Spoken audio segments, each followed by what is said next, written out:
She watched me bleed out in the snow and checked her watch. My own sister didn't call 911. She waited for me to die. 3 days later, she went to claim my money. This is my story of survival, betrayal, and the truth about family. The steady beep of a monitor dragged me back from the dark. I blinked against the harsh fluorescent lights, my head throbbing like it was split open. A nurse stood by the bed, adjusting my Ford drip. She didn't look relieved to see me awake. She looked anxious. She checked the door before leaning in close, her voice a whisper. She told me my sister had been there every day, not holding my hand, not praying for my recovery. Bonnie had been cornering the doctors, demanding to know when they could legally declare me brain dead so she could activate a power of attorney. The room spun, and it wasn't just the concussion. My own sister wasn't waiting for me to wake up. She was waiting to sign my life away. I'm Hannah, 29 years old, and I manage logistics for a global shipping firm. I know how to spot a hostile takeover. And this was exactly that. Bonnie didn't just want the money. She wanted to erase me. She wanted to turn me into a ghost while I was still breathing so she could play the grieving heir without the inconvenience of a living sibling. My hospital gown had shifted, exposing the jagged white scar running down my left forearm. I stared at it and suddenly I was 10 years old again. The smell of smoke filled my nose. I saw Bonnie standing in the hallway of our childhood home, a box of matches in her hand and the curtains fully engulfed in flames. She wasn't scared. She was smiling. When our parents ran in, she pointed a shaking finger at me. Hannah did it. I took the beating that night. I took the blame because that was my role. I was the shield and she was the golden child who could do no wrong. I traced the old scar with my thumb. My parents had trained me to be her scapegoat. They taught her that fire was a toy and I was the water. Fuck it. But they were gone now. And the woman lying in this hospital bed wasn't a scared little girl anymore. Bonnie thought she could burn my life down one last time and walk away clean. She was wrong. I wasn't going to put out the fire this time. I was going to let it consume her. I couldn't just confront Bonnie. I had to outsmart her. I asked the nurse to initiate a Jane Doe protocol, wiping my name from the hospital registry. To Bonnie, I was now a ghost. I borrowed a phone and called Paul, our family attorney, and Ryan, a private investigator I'd worked with before. Ryan moved fast. Within hours, he had the financials. Bonnie wasn't just greedy. She was underwater. She owed $185,000 to loan sharks. And the deadline was 48 hours away. It wasn't a tantrum. It was a hit. Ryan confirmed it with photos from the impound lot. The brake line on my car hadn't snapped. It had been cut cleanly, mechanically. I stared at the grainy image on the small screen, feeling a cold calm settle over me. Bonnie needed money, and she needed it now. The only thing standing between her and a payday was my pulse. But she had made a mistake. She assumed I would die quietly. Instead, I was about to use her own desperation against her. Paul set the stage in his office with the precision of a surgeon. He called Bonnie, his voice grave, telling her there was a complication with the payout. She arrived 20 minutes later, vibrating with nervous energy. I watched the feed from the hidden camera. She looked like a cornered animal, her eyes darting around the room, sweat beading on her hairline. She knew the loan sharks were running out of patience. Paul sat behind his massive mahogany desk and laid 2 stacks of paperwork between them.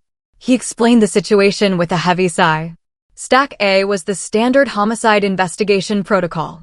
Since the police had found the cut brake line, the insurance money would be frozen for up to 3 years pending a full inquiry. Bonnie's face went gray. She didn't have 3 years. She didn't have 3 days. Then Paul tapped Stack B. He acted reluctant, like he was doing something unethical. He told her there was a loophole. If the damage was self-inflicted, if Hannah had been unstable, depressed, suicidal, the case would close immediately as a tragic personal act. The money would release in 24 hours. He watched her, waiting. It was the ultimate test of her character. Bonnie didn't hesitate. She didn't ask about my reputation. She didn't care about the truth. She grabbed Stack B.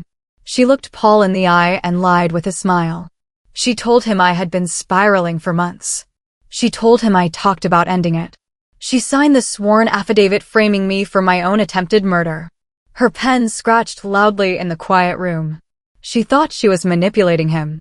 She thought she had won the lottery. She had no idea she just signed her own confession. The door to the adjoining conference room clicked open. Bonnie spun around in her chair, annoyance flashing across her face. But when she saw me, the annoyance died. Her face went slack. The color drained from her skin. I walked into the office, the heavy oak door closing behind me with a final solid thud. I wasn't a ghost. I was the woman she tried to bury. Standing 5 feet away, holding the digital recorder that had captured every word of her perjury. The silence in the room was absolute. Then the shock broke. It didn't turn into remorse. It turned into fury. She lunged out of the chair, screaming that it was my fault. If I had just given her the money, she wouldn't have had to cut the brakes. If I hadn't been so selfish, she wouldn't be in this mess. The door burst open. 2 uniformed officers and a detective stepped inside. The detective informed her she was under arrest for insurance fraud, first-degree perjury, and attempted murder. The click of the handcuffs was the loudest sound in the world. I watched them wrestle her toward the door with clinical detachment. For 20 years, I had tried to fix her, save her, hide her sins. But looking at her now, twisted with hate, I didn't see my sister. I saw a malignant tumor that had finally been cut out. Bonnie clawed her way out of holding 6 hours later. She signed her life away to a predatory bail bondsman, handing over the title to her Mercedes and the vintage diamond necklace. She walked out with empty pockets and a burning need to destroy me. She came straight for the house she thought I was sleeping in. I sat in Ryan's unmarked sedan, watching the thermal feed on the dashboard monitor. We watched her heat signature break the back window. She was carrying a heavy red canister. She moved through the living room, dousing the furniture. She wanted to burn me alive. She struck a match. I saw the small flare on the screen. She threw it.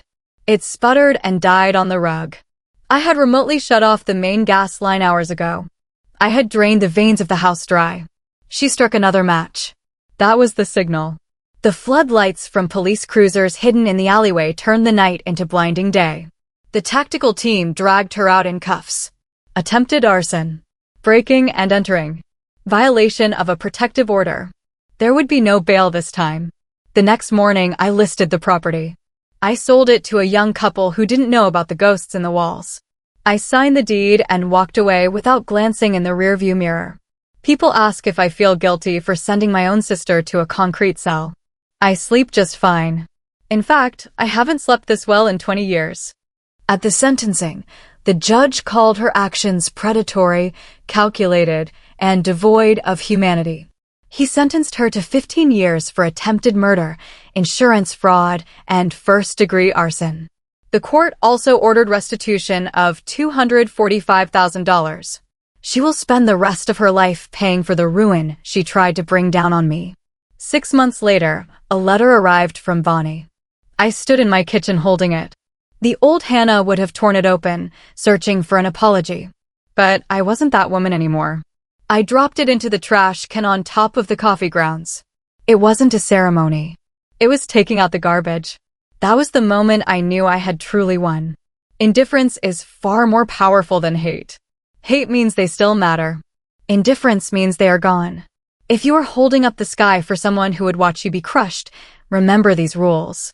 Blood is biology. Loyalty is a choice. Silence is your sword. And healing isn't forgiveness. It's indifference. I have a new life now. I am no longer the supporting character in Bonnie's tragedy. I am the protagonist of my own story. Cut the cord. Walk away. Lock the door. Because if you don't cut the cord, they will eventually cut your brakes. I am Hannah. If this story touched your heart, please like, share, and subscribe to Heartland Stories for more real-life tales of survival and justice. Hit the bell icon so you never miss an update. Thank you for watching.